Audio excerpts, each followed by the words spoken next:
Има моменти в живота, когато всичко, което сме изградили, се срутва за секунди.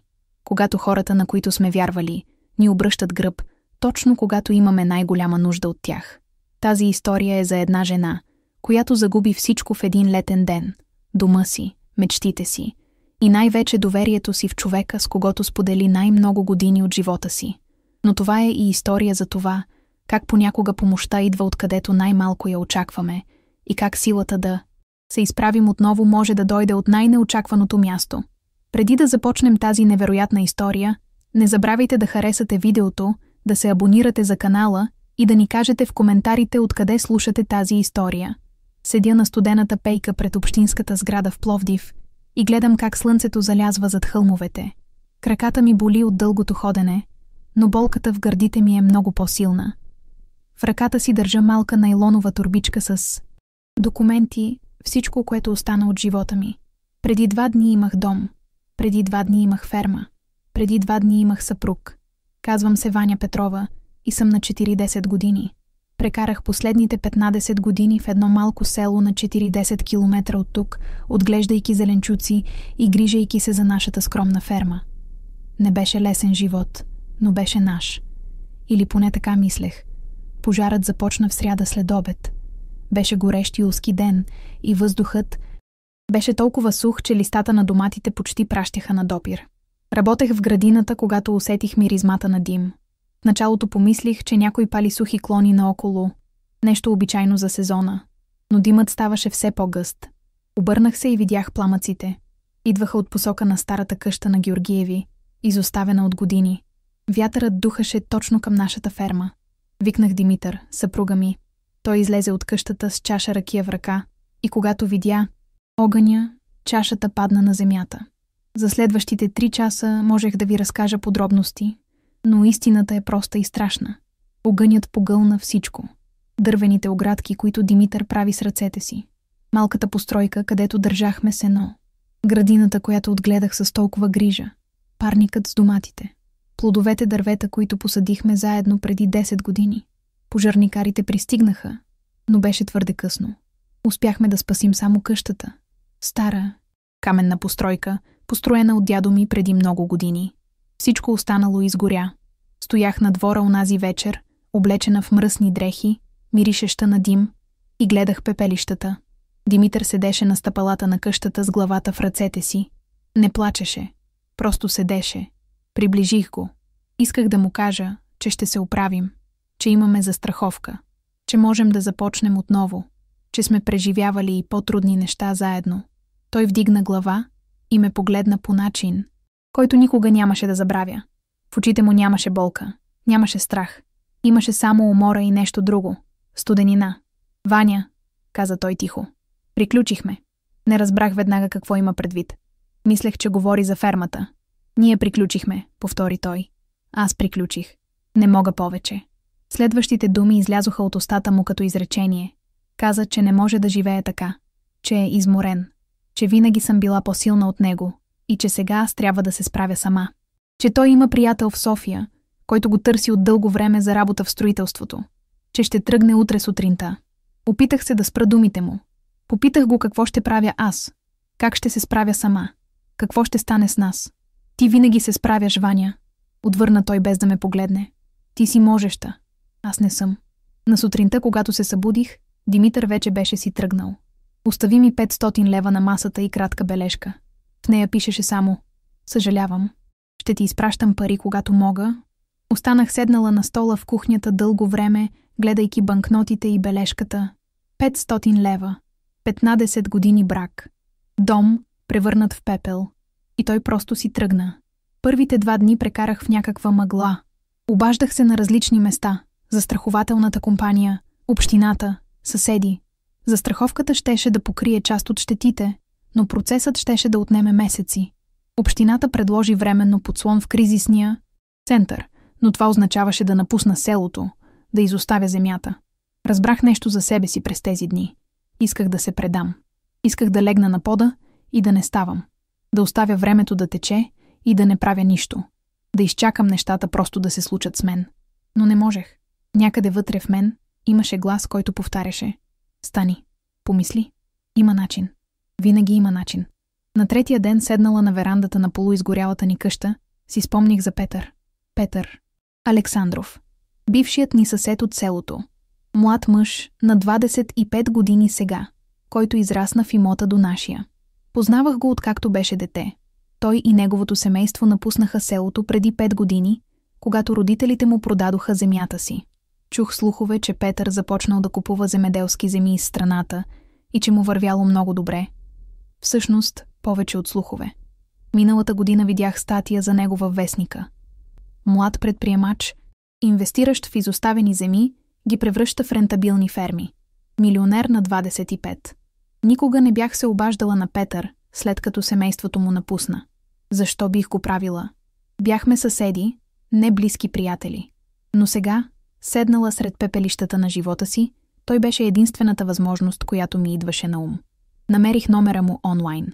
Търсих дълго, преди да го открия на сайта на неговата компания. Дълго време държах телефона в ръка, преди да се осмеля да набера. Какво щеше да му кажа? Как да обясня положението си? Как да помоля за помощ мъж, когото не съм виждала от години? Но нямаше избор. Натиснах бутона. Телефонът звънна 3 пъти. После чух гласа му. Ало? Петре? Аз съм Ваня. Ваня Петрова. От село Съдово. Вашият бивш съсед. Последва тишина. Дълга тишина. Толкова дълга, че помислих, че ще затвори. После гласът му се промени. Стана по-топъл. Почти развълнуван. Госпожо Ваня? Това... Наистина ли сте вие? Усмихнах се през сълзите. Госпожо Ваня. Така ме викаше, когато беше дете. Да, Петре. Това съм аз. Не мога да повярвам. Как сте? Как е Димитър? Как върви фермата? И тогава започнах да разказвам. Думите излизаха от мен като поток. Разказах му за пожара. За Димитър. За изоставената земя. За страха. За отчаянието. Той слушаше. Не ме прекъсваше. Когато свърших, отново настъпи тишина. Госпожо Ваня, каза той накрая. Къде сте? В момента? В селото? В къщата? Или това, което остана от нея? Оставайте там. Идвам утре сутринта. Няма да ви оставя сама. Не можех да говоря. Гърлото ми се стегна. Благодаря, успях да прошепна. Не ми благодарете още, отвърна той с топлина в гласа. Просто ме изчакайте. Идвам. Затворих телефона и за първи път от пожара почувствах нещо различно от отчаяние. Усетих надежда. Онази нощ спах малко. Лежах в тъмната стая и си мислех за утрешния ден. Какво щеше да предложи Петър?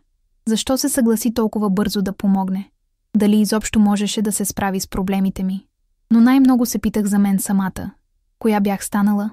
Жена, изоставена от съпруга си. Жена без средства. Жена, която се обажда на почти непознат човек и моли за помощ. Но докато лежах там, реших нещо. Щях да приема каквато помощ и да ми предложи Петър. Щях да се изправя отново. Не заради Димитър. Не заради миналото. Заради мен самата. На сутринта се събудих рано. Изчистих къщата колкото можех. Приготвих кафе. Облякох се в най-чистите си дрехи. И изчаках. Часът беше 9, когато чух звука на кола по черния път към селото. Черна скъпа кола, която изглеждаше неуместна сред полетата и старите къщи. Спря пред портата. Излезе мъж. Висок, облечен елегантно, но не прекалено официално. Но когато се усмихна, разпознах момчето, което знаех преди години. Госпожо Ваня, каза той и дойде при мен с широки крачки. И в този момент, за първи път от дни, усетих, че може би всичко наистина щеше да се оправи. Ако тази история ви накара да мислите за хората, които ви помогнаха в трудни моменти, моля, абонирайте се за канала, харесайте видеото и го споделете с някой, който също преминава през трудности и се нуждае от вдъхновение. Вашата подкрепа означава много. Петър застана пред мен и за момент просто се гледахме. Беше толкова различен от момчето, което помнех.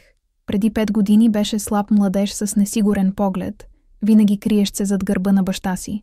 Сега пред мен стоеше мъж с увереност в стойката, с ясни очи и топла усмивка. Госпожо Ваня, повтори той и ме прегърна. Беше кратко прегръдка, почтителна, но искрена. Съжалявам за всичко, което ви се случи. Благодаря, че дойде, Петре. Отвърнах. Гласът ми се разтрепери малко. Наистина не знаех към кого други го да се обърна. Той отстъпи крачка назад и огледа мястото. Погледът му обхвана изгорелите огради, почернялата земя, полуразрушената постройка за сеното. Лицето му стана сериозно. Мога ли да огледам всичко? Попита той. Разбира се. Прекарахме следващия час обикаляйки имота. Петър ходеше бавно, спираше на различни места, клякаше и докосваше почвата, разглеждаше останките от парника, оглеждаше къщата отвън и отвътре, правеше снимки с телефона си, записваше неща в малък бележник. Аз вървях до него и обяснявах какво беше всяко място преди пожара. Където беше парникът, отглеждах домати и краставици. Ето тук имахме малка лозя, около 20 лози, които даваха прекрасно грозде всяка есен. Там беше оградата за кокошките. Той слушаше внимателно, кимаше, записваше. Когато се върнахме пред къщата, той седна на стъпалата и ме погледна сериозно. Госпожо Ваня, започна той, искам да ви кажа нещо и искам да бъдете напълно честна с мен. Защо именно ме потърсихте? Не сме виждали от години. Имате роднини, приятели в селото. Поех дълбоко въздух. Знаех, че този въпрос щеше да дойде. Роднините ми са мъртви или далече. Отвърнах тихо. Родителите ми си заминаха преди 10 години. Нямам братя или сестри. Приятели в селото. Петре, хората тук живеят от ден на ден. Те самите едва се справят. Не мога да тежа на хора, които нямат за себе си. Той кимна бавно. А Димитър? Името прозвуча като удар. Свих рамене. Димитър избра да си тръгне. Не искам нищо от него. Разбирам, каза Петър тихо. После добави. Вие винаги бяхте добра към мен и родителите ми. Помня как, когато баща ми се разболя и не можеше да работи земята, вие и Димитър дойдохте и му помогнахте с прибирането на реколтата. Без да питате. Без да искате нещо в замяна. Спомних си онази година. Беше тежка есен. Бащата на Петър имаше проблеми с гърба и не можеше да се изправи. Димитър и аз прекарахме 3 дни, помагайки на семейство Александрови да приберат картофите и зеленчуците. Беше нормално нещо.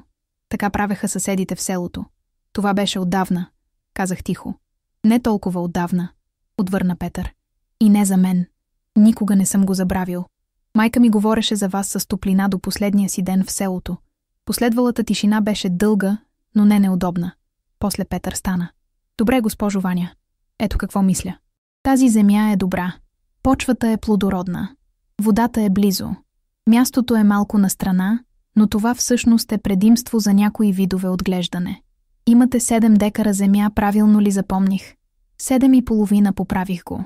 Перфектно. Това е достатъчно за малка, но рентабилна ферма.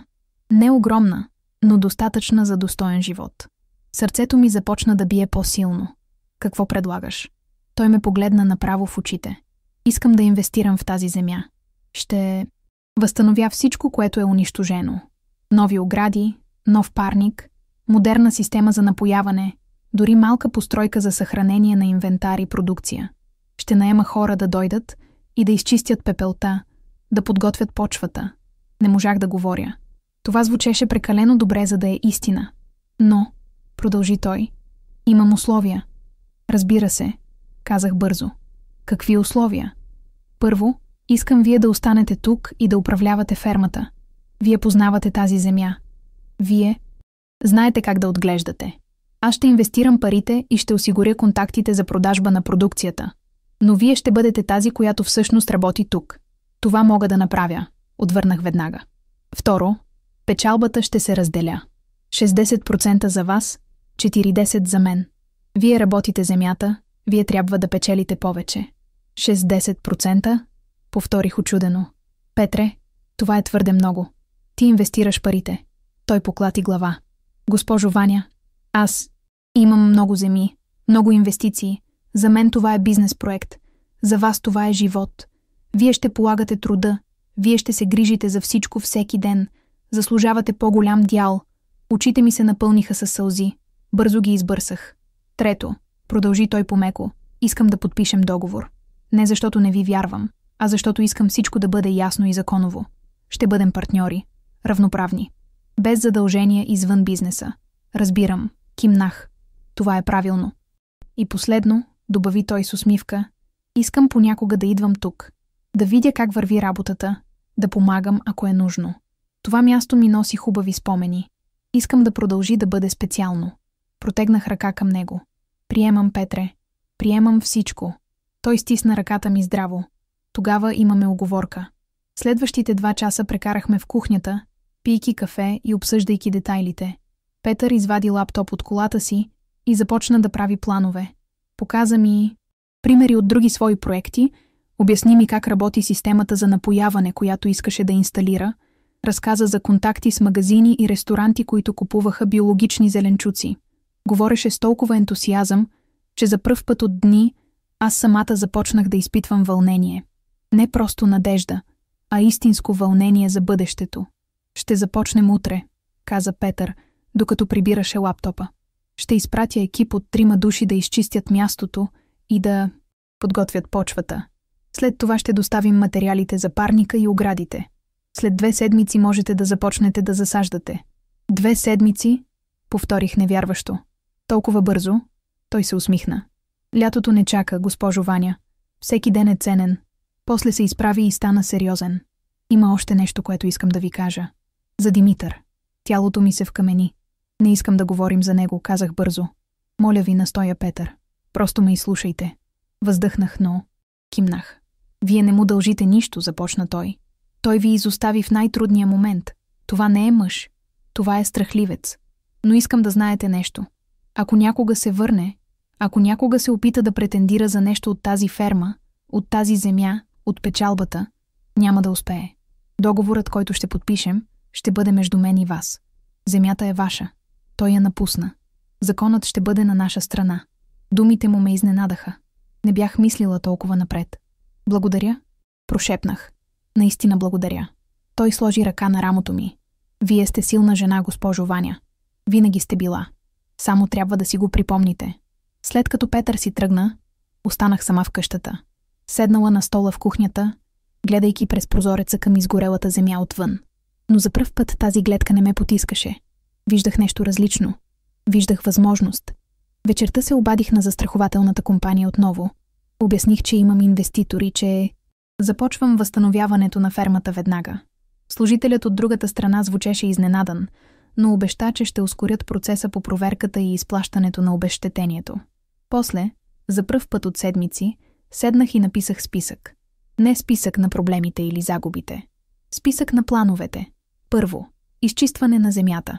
Второ, възстановяване на парника. Трето, засаждане на домати, краставици, чушки. Четвърто, проверка на водната система. Пето, подготовка за есенната реколта. Докато пишех, усетих нещо странно. Усетих радост. Истинска, чиста радост. На следващата сутрин, още преди изгрев, чух шума на камиони. Изтичах навън и видях 3 коли паркирани пред портата. Мъже започнаха да разтоварват инструменти, материали, вода. Един от мъжете, висок с брада, се приближи до мен. Вие ли сте госпожа Петрова? Попита той. Да, това съм аз. Казвам се Стоян. Господин Александров ни изпрати. Той обясни какво трябва да направим. Ще започнем веднага, ако нямате нищо против. Моля, започнете, казах развълнувана. И така започна работата. През следващите дни гледах как земята се преобразяваше. Мъжете работеха усърдно, от ранна сутрин до късна вечер. Изчистиха всички остатъци от пожара, изравниха почвата, поставиха нови огради, монтираха модерна система за напояване с тръби и разпръсквачи, за които аз само бях чувала, но никога не бях виждала отблизо. Петър идваше всеки ден. Понякога рано сутрин, понякога вечер след работа. Проверяваше напредъка, разговаряше с работниците, консултираше се с мен за малките решения. Госпожо Ваня, какво мислите? Питаше той. Да сложим парника тук или малко по-настрани? Или вие какви сортове домати предпочитате да отглеждате? Той ме включваше във всичко. Не ме третираше като човек, който получава благотворителност. Третираше ме като партньор. Една вечер, седнали на верандата след дългия работен ден, той ми каза нещо, което ме трогна дълбоко. Знаете ли защо исках да инвестирам точно тук, госпожо Ваня? Попита той. Защото земята е добра? Отвърнах. Не само заради това. Защото когато бях дете, това място беше най-щастливото за мен. Тук научих какво означава да полагаш труд и да виждаш резултати. Тук научих, че хората могат да бъдат добри един към друг, без причина. Когато дойдох вчера и видях всичко унищожено, сърцето ми се сви, но после осъзнах нещо. Имах възможността да върна това място към живота, да помогна на човек, който заслужава помощ. Това не е просто бизнес за мен. Това е връщане на добрината, която вие показахте към мен и семейството ми. Не знаех какво да отговоря. Само протегнах ръка и стиснах неговата. Благодаря, Петре. Благодаря, че ме накара отново да вярвам. Той се усмихна. Вие ме накарахте да вярвам отдавна, госпожо. Ваня, сега просто ви връщам услугата. Седмицата мина като миг. На 10-тия ден, след като Петър пристигна за пръв път, стоях в центъра на обновената ферма и не можех да повярвам на очите си. Новият парник блестеше на слънцето. Оградите бяха здрави и прави. Системата за напояване работеше перфектно. Земята беше подготвена, мека и богата. Готова ли сте да засаждате? Попита Петър, застанал до мен. Готова съм, отвърнах. И така, следващия ден започнах. Засадих първите домати, после краставиците, после чушките. Работих с ръце, които помнеха всяко движение, всяка техника. Работих с радост в сърцето. Петър дойде да помага. Облече се в стари дрехи и работи до мен в градината. Говорихме за много неща. За миналото, за бъдещето, за мечтите. Знаете ли какво най-много обичам в това, което правя? Попита той, докато засаждаше малко растение домат. Какво? Попитах. Че виждам как нещата растат. Как от малко семе, от малко вода и труд израства нещо красиво и полезно.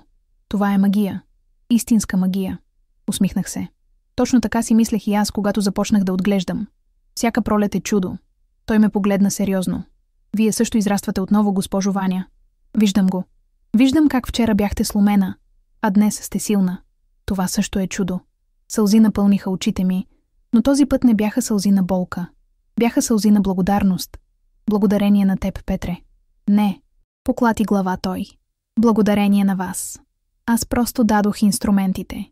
Вие направихте истинската работа. Вечерта на онзи ден, след като Петър си тръгна, седнах на верандата и гледах залеза. Небето беше отцветено в розово и оранжево. Въздухът миришеше на пресна почва и нови растения. Помислих си за Димитър. Къде ли беше сега? Мислеше ли за мен? Съжаляваше ли? Но после осъзнах нещо. Не ме интересуваше. За пръв път от 15 години мислите ми за бъдещето не включваха него. Включваха мен. Моята земя. Моите планове.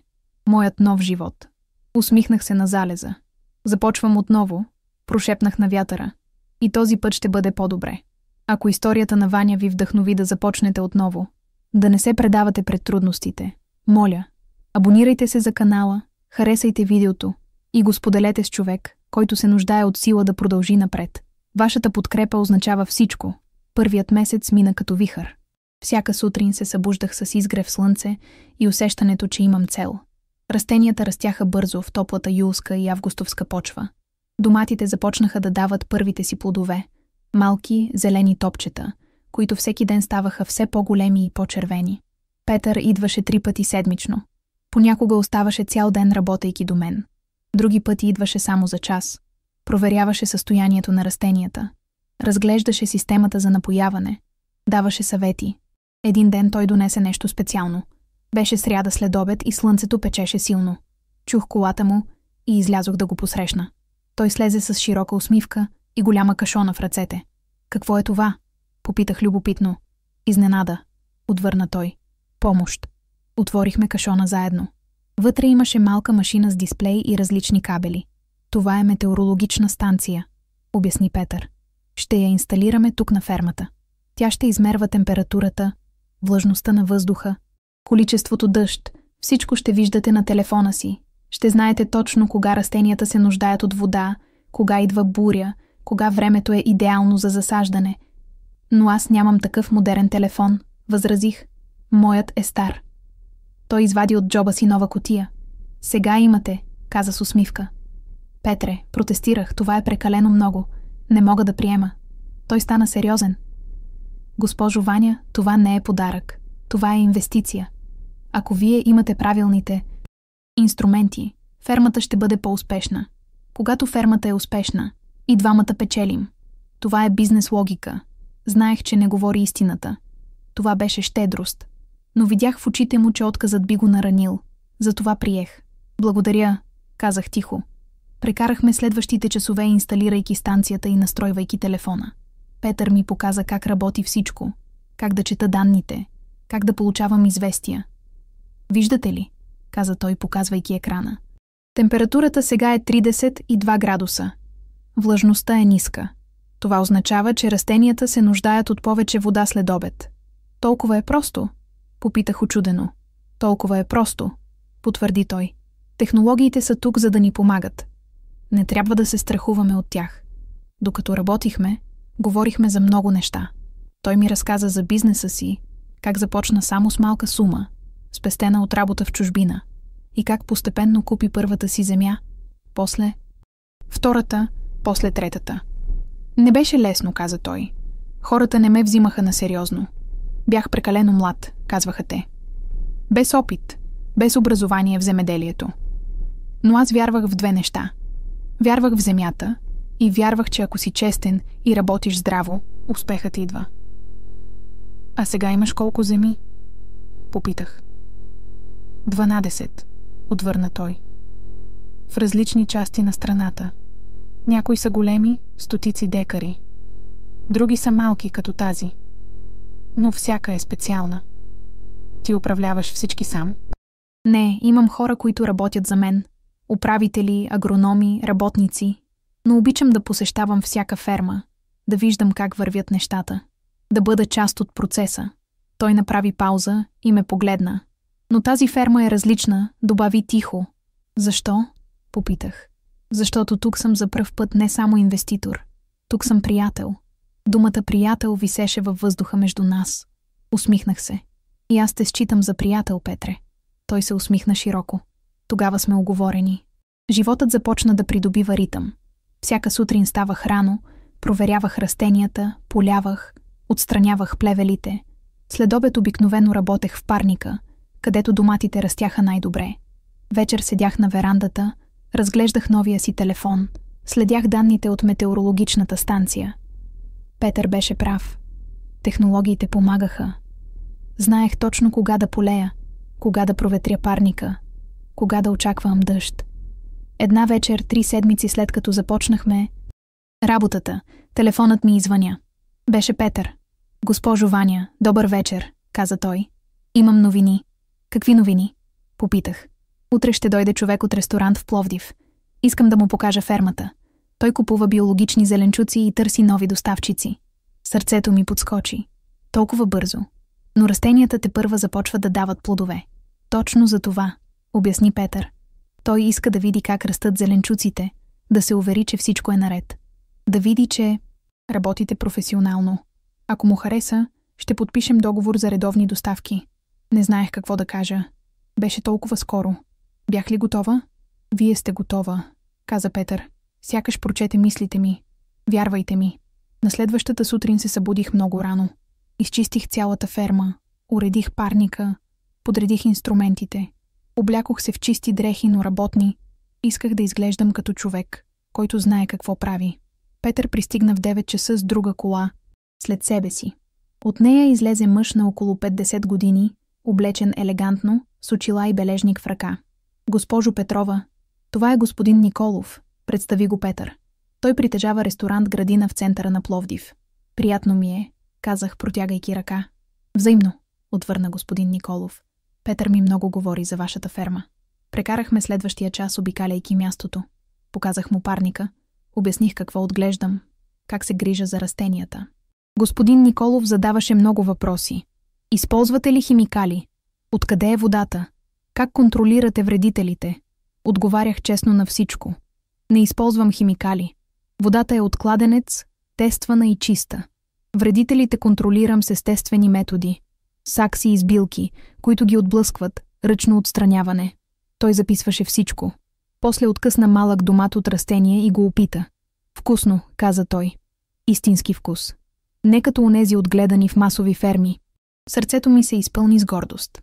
Накрая, застанал пред колата си, господин Николов се обърна към мен. Госпожо Петрова, харесва ми какво виждам тук. Искам да започнем работа заедно. Ще ви купувам домати, краставици и чушки всяка седмица. Цената ще бъде честна. Подписваме договор за 3 месеца пробен период. Ако всичко върви добре, удължаваме. Не можех да повярвам на ушите си. Съгласна съм, казах бързо. Благодаря ви. Благодарете на Петър, каза той с усмивка. Той е този, който ме убеди да дойда. След като господин Николов си тръгна, останахме сами с Петър. Хвърлих се към него и го прегърнах. Благодаря. Благодаря, Петре. Той се засмя и ме потупа по рамото. Виждате ли? Казах ви, че сте готова. Не бях готова без теб. Поправих го. Ти направи всичко възможно. Не. Поклати глава той. Вие направихте всичко възможно. Аз само отворих една врата. Вие преминахте през нея. Онази вечер празнувахме. Петър остана и приготвихме заедно вечеря. Той донесе бутилка вино от колата си и аз сготвих агнешко с картофи. Старата рецепта на майка ми. Седнахме на верандата и ядохме под звездите. Разговорът течеше леко. Говорихме за всичко и нищо. За детството му в селото. За моите родители.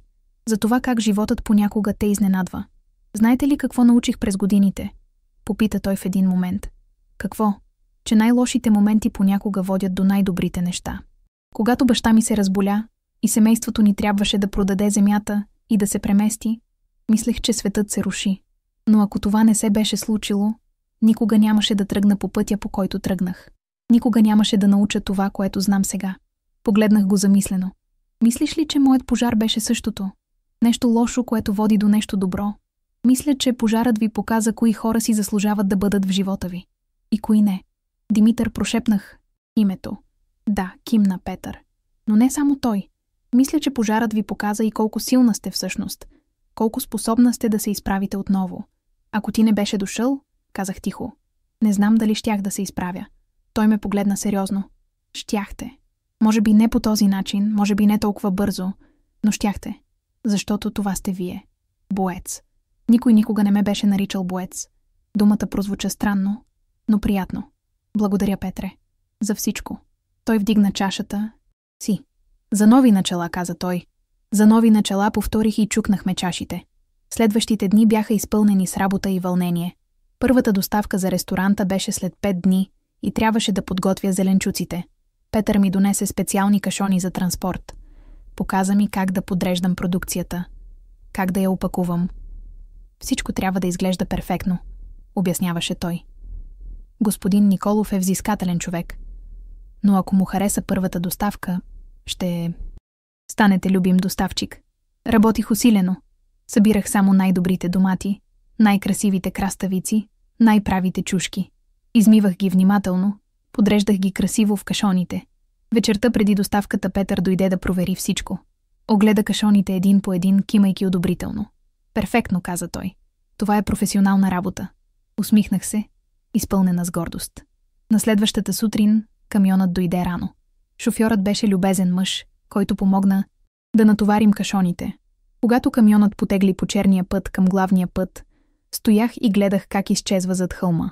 Осъзнах нещо в този момент. Това, което току-що напусна фермата, не бяха просто зеленчуци. Беше доказателство. Доказателство, че мога да се справя. Че мога да започна отново. Че животът не беше приключил с пожара. Вечерта получих обаждане от господин Николов. Госпожо Петрова, каза той. Гласът му звучеше доволен. Доставката пристигна. Всичко е в отлично състояние. Поварите ми са много доволни. Искам да удвоя поръчката за следващата седмица. Удвоя, повторих учудена. Да, имате ли възможност? Имам, отвърнах бързо. Разбира се, че имам. Отлично. Доскоро. Веднага се обадих на Петър. Той удвои поръчката. Извиках развълнувана. Петър се засмя от другата страна на линията. Знаех си. Казах ви, че ще успеете. Не можех да спра да се усмихвам цялата вечер. Седнала на верандата, гледах как слънцето залязва зад хълмовете и си мислех за всичко, което се беше случило през последните седмици. Преди месец бях сломена жена, седнала сред пепелищата на живота си, мислеща, че всичко е приключило. Сега бях жена с работеща ферма, с договор с ресторант, с планове за бъдещето. И най-важното, сега бях жена, която вярваше в себе си отново. Телефонът извъня. Погледнах екрана. Непознат номер. Ало? Отговорих. Ваня? Сърцето ми спря. Познавах този глас. Димитър, прошепнах. Да, аз съм. Чух за фермата, за ресторанта. Чух, че ти върви добре. Как чу? Попитах студено. Жените от селото говорят. Разказват как едно момче милионер ти помага. Как си започнала всичко отново. Млъкнах. Не знаех какво да кажа. Добре ли си? Попита той. Добре съм, отвърнах кратко. Последва дълга пауза. Може би трябва да поговорим, каза той накрая. За какво? За нас. За това, което се случи. Няма нас, Димитре, казах твърдо. Ти напусна.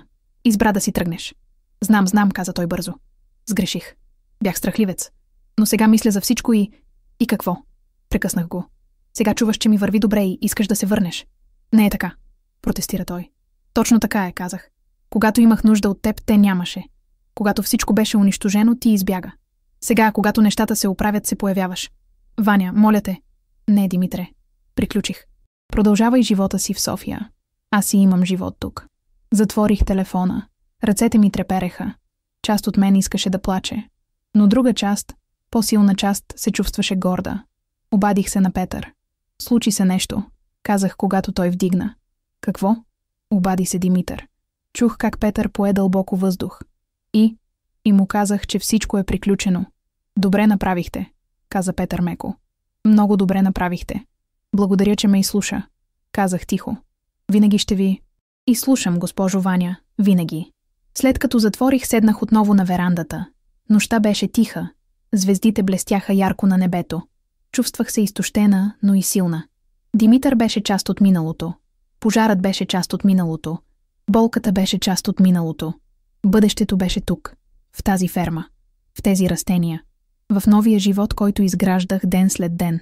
И този път го изграждах за себе си. Ако историята на Ваня ви напомни колко важно е да се заобиколим с правилните хора, с онези, които ни вдигат, а не ни съборят, моля, абонирайте се за канала, харесайте видеото и го споделете с човек, който трябва да чуе, че заслужава по-добро. Благодаря ви, че сте тук. Август донесе най-горещите дни на лятото. Температурата достигаше 40 градуса след обед и работата на фермата ставаше все по-тежка. Но растенията процъфтяваха. Доматите бяха червени и сочни.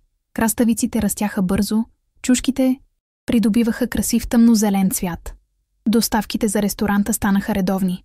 Всеки понеделник и четвъртък камионът идваше и натоварваше кашоните.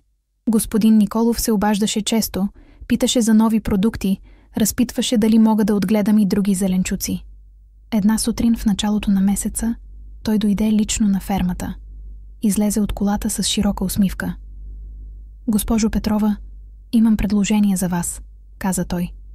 Заповядайте, поканих го вътре. Седнахме на верандата с чаша студена лимонада. Той извади документи от чантата си. Ресторантът ми върви отлично, започна той. Клиентите харесват факта, че използваме местни биологични продукти. Искам да разширя менюто. Искам да добавя повече ястия с зеленчуци. Но за това се нуждая от повече доставчици. Или от един доставчик, който може да ми осигури по-голямо разнообразие. Слушах внимателно. Искам да сключим по-сериозен договор с вас, продължи той. Годишен договор. Ще увеличим количествата и разнообразието. Ще ви плащам по-добре. Но се нуждая от сигурност, че можете да доставяте редовно и в качество. Погледнах го директно в очите.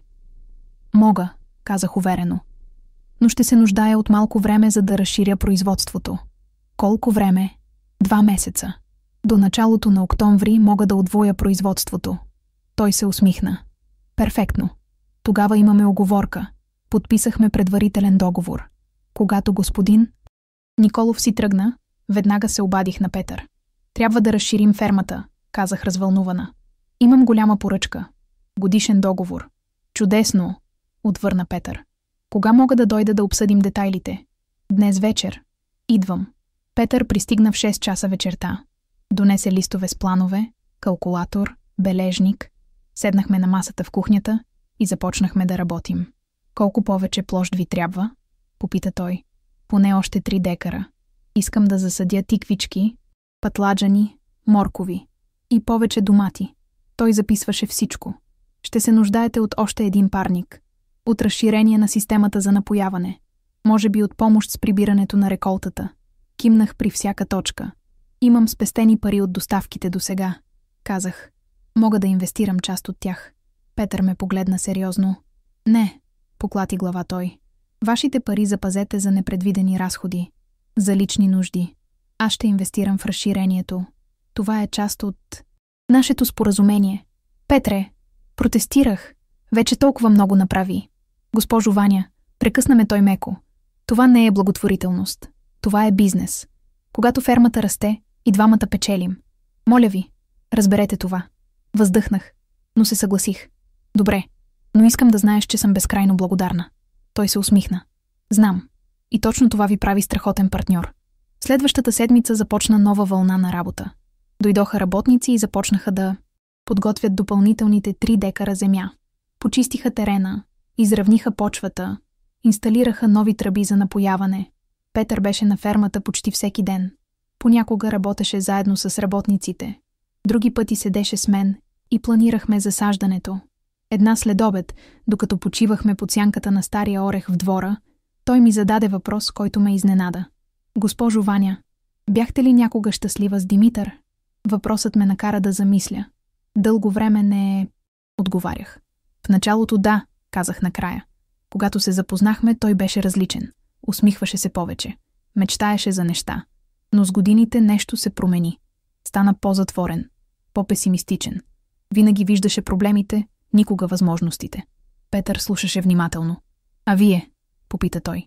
Вие как се променихте? Замислих се. Мисля, че станах по-силна. Казах бавно. Трябваше да бъда. Защото той ставаше все по-слаб. Някой трябваше да държи нещата заедно. Това не е справедливо, каза Петър тихо. Не е, съгласих се. Но така беше. Последва тишина. После Петър каза нещо, което ме разтърси.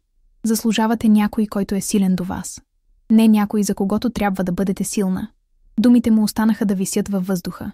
Погледнах го и видях в очите му нещо, което не бях забелязвала преди. Топлина. Нещо повече от приятелство. Бързо отклоних поглед. Петре, казах меко. Аз съм на 40 години. Ти си на 25. И? Попита той спокойно. И има 15 години разлика между нас. Числа, каза той просто. Просто числа. Не са просто числа, възразих. Ти си млад. Цял живот пред теб. Аз съм... Вие сте жена, която ме вдъхновява всеки ден, прекъсна ме той. Жена, която се изправи след най-тежкия удар. Жена, която работи от изгрев до залез и не се оплаква. Жена, която е красива, силна и добра. Спрях да дишам. Петре, прошепнах. Той стана и се приближи до мен. Не ви казвам това, за да ви притесня, каза той меко. Казвам ви го, защото искам да знаете. Искам да знаете как ви виждам. Не знаех какво да отговоря. Сърцето ми биеше толкова силно, че мислех, че ще го чуе. Трябва да помисля, успях да кажа накрая. Разбира се, кимна той. Аз не бързам. Просто исках да знаете. Онази вечер не можах да спя. Лежах в тъмната стая и мислех за думите на Петър. Част от мен се чувстваше развълнувана. Друга част се чувстваше уплашена. Какво щеше да кажат хората? Жена на 40 с мъж на 25. Щяха да говорят. Щяха да съдят. Но после си помислих нещо друго. Кого интересуваше какво щяха да кажат хората? Кога бях позволявала на другите да решават живота ми? Димитър ме беше изоставил, защото бях твърде силна за него. Петър ме харесваше точно заради силата ми. Това не беше ли достатъчно? На следващата сутрин Петър дойде както обикновено. Държеше се нормално, сякаш разговорът от вчера не се беше случил. Работихме заедно в новата част от фермата, засаждайки семена за моркови. След обяд, докато си мием ръцете при чешмата, го погледнах. Петре, казах за вчерашния разговор. Той ме погледна, но не каза нищо. Не съм готова за нищо сериозно сега, продължих. Живот ми се промени толкова много за толкова кратко време. Все още се опитвам да разбера кой съм без Димитър. Разбирам, кимна той. Но, добавих, бих искала да продължим да сме приятели. Истински приятели. Искам да знаеш, че ти си най-важният човек в живота ми сега. Усмивката му беше топла и искрена. Това ми е достатъчно, каза той. За колкото и време да е нужно. Работата продължи. Новата част от фермата беше готова до средата на август. Засадихме всичко по план. Петър донесе семена от най-добро качество, осигури торове и препарати за защита на растенията. Една вечер, седнали на верандата след дълъг ден работа, той ми разказа за мечтата си. Знаете ли какво искам да направя един ден? Попита той. Какво? Искам да създам образователен център. Място, където младите хора могат да учат за земеделието. Не само теория, но и практика. Да работят на истински ферми, да виждат как растат растенията, да разберат колко е важна тази работа. Прекрасна идея, казах искрено. Мислех да използвам една от фермите си за това.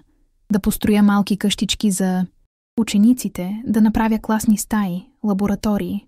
Защо още не си го направил? Той се усмихна тъжно. Защото такова място се нуждае от повече от инфраструктура. Нуждае се от учител. От някой, който наистина разбира земята и може да предаде любовта към нея.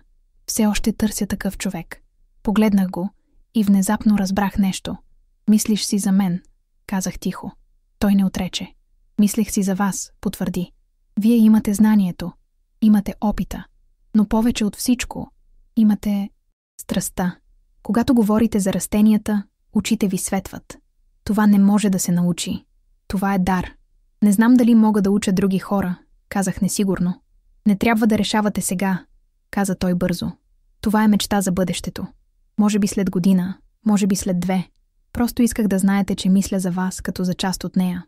Благодаря, че ми вярваш толкова много, прошепнах. Лесно е да вярвам във вас, отвърна той. Краят на август донесе първата есенна буря. Метеорологичната станция предупреди за силен вятър и дъжд. Петър дойде да помогне да обезопасим фермата. Закрепихме парниците, завързахме младите растения, покрихме най-чувствителните части. Бурята удари вечерта. Седяхме в къщата и слушахме как вятърът реве отвън. Дъждът удряше по прозорците като малки камъчета. Безпокоите ли се? Попита Петър. Малко, признах. Толкова много работа вложихме. Всичко ще бъде наред, увери ме той. Направихме всичко правилно. Той остана през нощта. Спа на дивана в хола, докато аз бях в спалнята. Но не спах много. Слушах бурята и мислех за всичко. На сутринта, когато бурята отмина, излязохме заедно да проверим щетите. Няколко клони бяха счупени. Една ограда беше паднала. Но растенията бяха живи. Парниците бяха здрави. Справихме се, казах с облегчение. Разбира се, че се справихме, усмихна се Петър. Вие сте боец, помните ли? Усмихнах се и за първи път позволих на себе си да прегърна него. Дълго прегръдка, истинска, пълна с благодарност и нещо повече. Когато се отдръпнахме, той ме погледна в очите. Благодаря, че ме оставихте да бъда част от живота ви, каза той тихо. Благодаря, че не се отказа от мен, отвърнах. Никога няма да се откажа, обеща той. Септември започна с по-хладно време. Реколтата беше богата. Доставките за ресторанта се удвоиха. Господин Николов беше толкова доволен, че дойде с още едно предложение. Искам да ви представя на колеги, каза той. Други ресторанти, хотели, които се нуждаят от доставчици. Ще организирам малка среща. Ще дойдете ли? Разбира се, отвърнах. Срещата беше в Пловдив, в елегантен ресторант. Бях нервна, но Петър дойде с мен. Облякох се в най-добрите си дрехи и опитах да изглеждам професионално. Ресторанта имаше 10 души. Собственици на заведения, ръководители на магазини, мениджъри на хотели. Господин Николов ме представи и аз започнах да говоря за фермата. Отглеждам биологични зеленчуци, казах. Без химикали, без изкуствени торове. Използвам традиционни методи и модерни технологии. Качеството е моят приоритет. Те задаваха въпроси. Много въпроси. Колко можете да доставяте? Каква е цената? Откъде е водата? Как контролирате качеството? Отговарях на всичко спокойно и уверено. Петър седеше до мен и от време на време добавяше технически детайли. В края на вечерта получих 3 нови поръчки. Малък хотел искаше да купува домати и зелени салати. Магазин за здравословна храна искаше моркови и тиквички. Друг ресторант искаше всичко, което можех да предложа. Когато се прибрахме в колата, не можах да спра да се усмихвам. Успяхме, казах развълнувана. Вие успяхте, поправи ме Петър. Вие говорихте, вие ги убедихте. Защото ти ми даде увереност, казах. Той спря колата на страна на пътя и ме погледна. Госпожо Ваня, каза той сериозно, искам да ви кажа нещо. Какво? Вие не се нуждаете от мен, за да имате увереност. Тя е вече вътре във вас. Винаги е била там. Просто трябваше да се случи нещо, за да я откриете отново. Може би, прошепнах. Но ти ми помогна да я открия. Той протегна ръка и докосна лицето ми нежно. Мога ли да ви целуна? Попита тихо. Сърцето ми биеше толкова силно, че едва можех да мисля. Но кимнах. Целувката беше нежна, бавна, пълна с чувство. Когато се отдалечихме, и двамата се усмихвахме. Това беше добро решение? Попита той. Много добро решение, отвърнах. Тази нощ, когато се прибрах в къщата, седнах на леглото и реализирах нещо важно. За първи път от 15 години чувствах истинско щастие. Не щастие, което зависеше от някой друг. Щастие, което идваше отвътре. Изградих нещо свое. Ферма, която процъфтяваше. Бизнес, който растеше. Живот, който беше наистина мой. И сега имах човек до себе си, който не ме ограничаваше, а ме вдигаше още по-високо. Ако тази история ви накара да повярвате в силата на новите начала и в това, че истинската любов те подкрепя, а не те ограничава, моля, абонирайте се за канала, харесайте видеото и го споделете с човек, който трябва да чуе, че никога не е късно за щастие. Благодаря ви от сърце. Есента пристигна с всичките си цветове. Листата на дърветата в двора станаха златисти и червени. Въздухът стана по-хладен, особено сутрин и вечер. Но на фермата работата не спираше. Всъщност, тя ставаше все по-интензивна. Новите договори донесоха повече отговорности, но и повече радост. Всяка сутрин се събуждах с усещането, че правя нещо важно. Не просто отглеждах зеленчуци. Създавах бизнес. Изграждах бъдеще. Петър и аз станахме неразделни. Той идваше на фермата почти всеки ден. Понякога оставаше до късно вечерта, помагайки с организацията на доставките, проверявайки качеството на продукцията, планирайки следващия сезон. Връзката ни се задълбочаваше бавно, естествено. Нямаше драма, нямаше бързане. Просто всеки ден научавахме повече един за друг. Всеки ден ставахме по-близки. Една вечер в края на септември, седнали на верандата под одеяло, защото вечерите вече бяха студени, той ме попита нещо важно. Госпожо Ваня, започна той, после се поправи.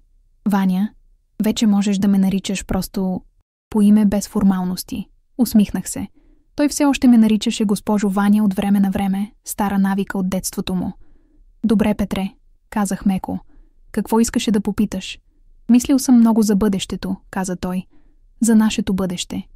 И искам да знаеш нещо. Не бързам. Не очаквам нищо.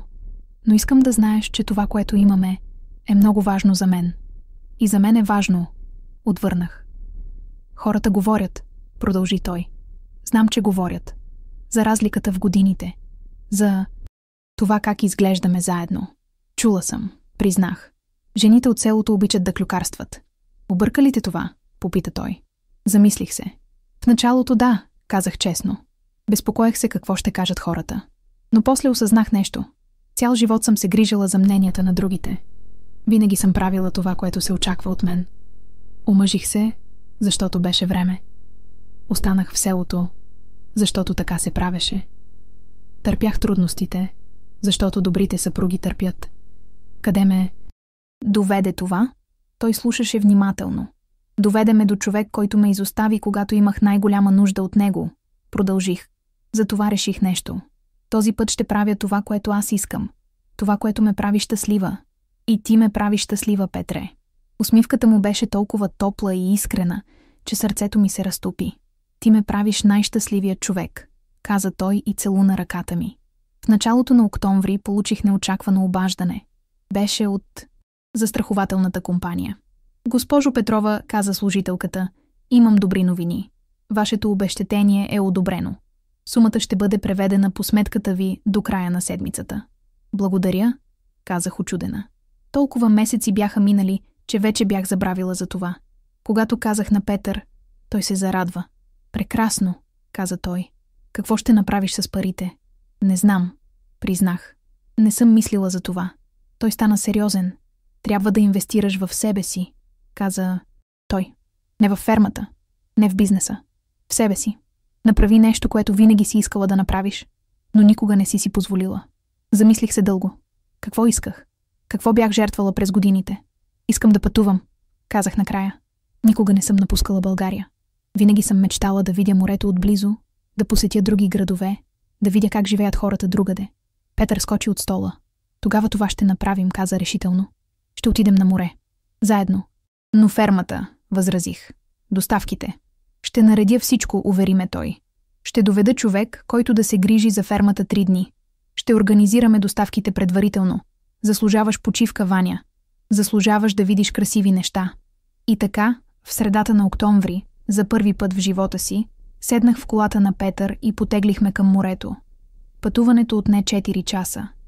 Гледах през прозореца как пейзажът се променя, от полета и хълмове до планини, после отново до равнини и накрая към бреговата линия. Когато видях морето за първи път, спрях да дишам.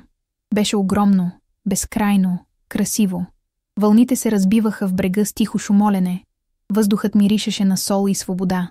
Слязохме от колата и отидохме до плажа. Октомври не беше сезон за туристи, така че плажът беше почти празен. Събух обувките си и крачих по пясъка. Беше хладен и приятен под краката ми. Петър вървеше до мен, държейки ме за ръка. Харесва ли ти? Попита той. Обичам го, отвърнах. Толкова е красиво, толкова е голямо. Като живота, каза той. Винаги има повече от това, което виждаме отблизо. Прекарахме 3 дни на морето. Останахме в малък хотел с изглед към водата. Всяка сутрин се събуждахме с шума на вълните. Разхождахме се по брега, ядохме прясна риба в местните ресторанти, говорехме за мечти и планове. Една вечер, седнали на терасата на хотела, гледайки залеза, Петър ми каза нещо, което никога нямаше да забравя. Ваня, започна той, искам да знаеш нещо. Не ме интересува колко си на години. Не ме интересува какво казват другите. Ти си жената, която искам до себе си. Днес, утре, винаги. Не знаех какво да кажа. Очите ми се напълниха със сълзи. Аз също те искам, прошепнах. Но се страхувам. От какво? Че един ден ще съжаляваш. Че ще видиш млада жена и ще осъзнаеш, че си избрал някой твърде голям за теб. Той ме хвана за ръцете. Никога няма да съжалявам, каза той твърдо. Виждам жени всеки ден. Млади, красиви, успешни. Но никоя не ме кара да чувствам това, което ти ме караш да чувствам. Никоя няма твоята сила, твоята топлина, твоята душа. Целунах го тогава. Дълга, страстна целувка под залязващото слънце. Когато се върнахме на фермата, всичко ми се видя различно.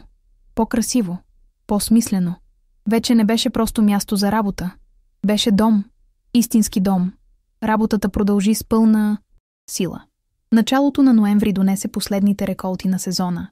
Тиквичките бяха огромни и красиви. Морковите бяха сладки и сочни. Пътладжаните бяха перфектни. Всички клиенти бяха доволни. Господин Николов дойде лично с добра новина. Госпожо Петрова, каза той, ресторантът ми спечели награда. За най-добра местна кухня. Голяма част от успеха е благодарение на качеството на вашите продукти. Поздравления, казах искрено. Много се радвам. Искам да направим нещо специално, продължи той. Искам да организираме събитие, да поканим журналисти, блогъри, хора от бранша, да покажем откъде идва храната, да покажем вашата ферма. Идеята ме развълнува и уплаши едновременно. Мислиш ли, че е добра идея? Попитах. Страхотна идея, отвърна той. Хората искат да знаят откъде идва храната им. Искат истории. А вашата история е вдъхновяваща. Обсъдих идеята с Петър вечерта. Трябва да го направиш, каза той. Веднага. Това е възможност да покажеш на света какво си изградила. Но какво ще кажа? Попитах нервно. Не съм добра в говоренето пред хора. Ще кажеш истината, отвърна той. Ще разкажеш историята си. Хората обичат истински истории. И така, в края на ноември, фермата приема гости. Дойдоха 20 души, журналисти от местни вестници, блогъри за храна, собственици на ресторанти, дори един телевизионен екип. Бях облечена в чисти работни дрехи. Исках да изглеждам като фермер, не като бизнесмен. Започнах да разказвам. Разказах за пожара, за Димитър, който ме изостави, за отчаянието, за обаждането до Петър, за решението да започна отново. Говорех за растенията, за почвата, за водата, за това как грижата и любовта към земята дават най-доброто качество, за това как всяко домате, всяка краставица е част от моя труд и моята страст. Хората слушаха завладени, някои си правеха бележки, камерата снимаше всичко. В края на обиколката една млада журналистка ме попита: какво е най-важният урок, който научихте през тази година? Замислих се. Научих, че никога не е късно да започнеш отново, казах. Научих, че най-тежките моменти често водят до най-красивите неща. Научих, че има хора, които ще ти помогнат, ако имаш смелостта да поискаш помощ. И научих, че силата не е да не падаш. Силата е да ставаш след падането. Тя се усмихна и записа всичко. След седмица статията излезе във вестника. Заглавието беше «Жена, която се изправи от пепелта». Историята разказваше всичко. Пожара, изоставянето, възстановяването, успеха. Телефонът ми не спираше да звъни. Хора се обаждаха, за да поръчат продукти. Други искаха да посетят фермата. Някои просто искаха да кажат, че са вдъхновени от историята ми. Една вечер получих обаждане, което не очаквах. Беше Димитър. «Ваня», каза той тихо. Видях статията. Млъкнах. «Впечатлен съм», продължи той. «Наистина, толкова много направи». «Благодаря», казах студено. Мислех дали можем да поговорим. Да се видим. Може би има начин да... Няма начин, Димитре, прекъснах го. Направих си избор. Продължих напред. Ти също трябва да продължиш. Но аз съжалявам, каза той. Съжалявам за всичко. Знам, казах по-меко. И ти прощавам. Но това не променя нищо. Животът ми е тук. С хора, които вярват в мен. С човек, който ме подкрепя. Има ли някой друг? Попита той тихо. Да, отвърнах честно. Има. Последва дълга тишина. Разбирам, каза накрая. Желая ти щастие, Ваня. Заслужаваш го. И аз ти желая щастие, Димитре. Затворих телефона и осъзнах нещо важно. Не чувствах гняв. Не чувствах болка. Чувствах само спокойствие. Затворих една глава от живота си и отворих друга. Декември донесе първия сняг. Фермата заспа за зимата, но работата не спря. Петър и аз започнахме да планираме следващия сезон. Искахме да разширим още повече, да добавим нови култури, може би дори да построим малка постройка за преработка на продуктите. Една вечер, седнали пред камината в къщата, Петър извади малка кутийка от джоба си. Сърцето ми спря. Ваня, каза той меко, знам, че е рано. Знам, че сме заедно само няколко месеца. Но знам и нещо друго. Знам, че искам да прекарам живота си с теб. Отвори кутийката. Вътре имаше прекрасен пръстен. Прост, елегантен, перфектен. Омъжи се за мен, каза той. Не защото трябва. Не защото някой очаква това. Омъжи се за мен, защото ме обичаш и защото искаш да изградим нещо красиво заедно. Сълзите течаха по лицето ми. Да, прошепнах. Да, Петре. 1000 пъти да. Той сложи пръстена на ръката ми и ме целуна. Дълга, сладка целувка, пълна с обещания за бъдещето. На Коледа организирахме малко тържество на фермата. Дойдоха приятели, клиенти, съседи. Петър обяви годежани и всички аплодираха. Госпожо Ваня, каза господин Николов с усмивка, вие сте доказателство, че чудесата се случват. Не са чудеса, поправих го меко. Просто упорит труд, вяра и правилните хора до теб. Точно така, кимна той. Стоях на верандата по-късно онази вечер, гледайки гостите, слушайки смеха, виждайки светлините на фермата. Петър дойде и ме прегърна отзад. Щастлива ли си? Попита той. Повече от щастлива, отвърнах. Благодарна, изпълнена, жива. Той целуна рамото ми. Това е само началото, прошепна той. Имаме цял живот пред нас. Знам, усмихнах се. И не мога да чакам. Погледнах към небето. Звездите блестяха ярко в зимната нощ. Помислих си за всичко, което се беше случило през последните месеци. Пожарът, който унищожи старото. Болката, която ме преобрази. Човекът, който ме изостави. Човекът, който ме спаси. Фермата, която се възроди. Любовта, която намерих. Животът беше странен. Понякога унищожаваше всичко, за да те научи да изграждаш отново. Понякога отнемаше хора, за да ти покаже кои наистина заслужават да бъдат до теб. Но винаги даваше шанс за ново начало. Ако имаше смелостта да го вземеш. Имах тази смелост. И сега имах всичко. Петър стисна ръката ми. За новото начало, каза той тихо. За новото начало, повторих. И заедно, стоящи под звездите на хладна декемврийска вечер, гледахме към бъдещето. Бъдеще, което щяхме да изградим заедно. Ден след ден. Сезон след сезон.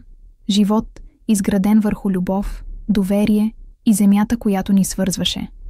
Започнах отново. И този път беше завинаги. Ако историята на Ваня ви накара да повярвате, че винаги можете да започнете отново, че истинската любов не познава граници, че силата е в теб и че най-тъмните моменти водят до най-светлите утрини, моля, абонирайте се за канала, харесайте видеото и го споделете с всеки, който се нуждае от вдъхновение днес. Вашата подкрепа означава всичко за мен. Благодаря ви, че бяхте част от това пътуване. До скоро с нова история.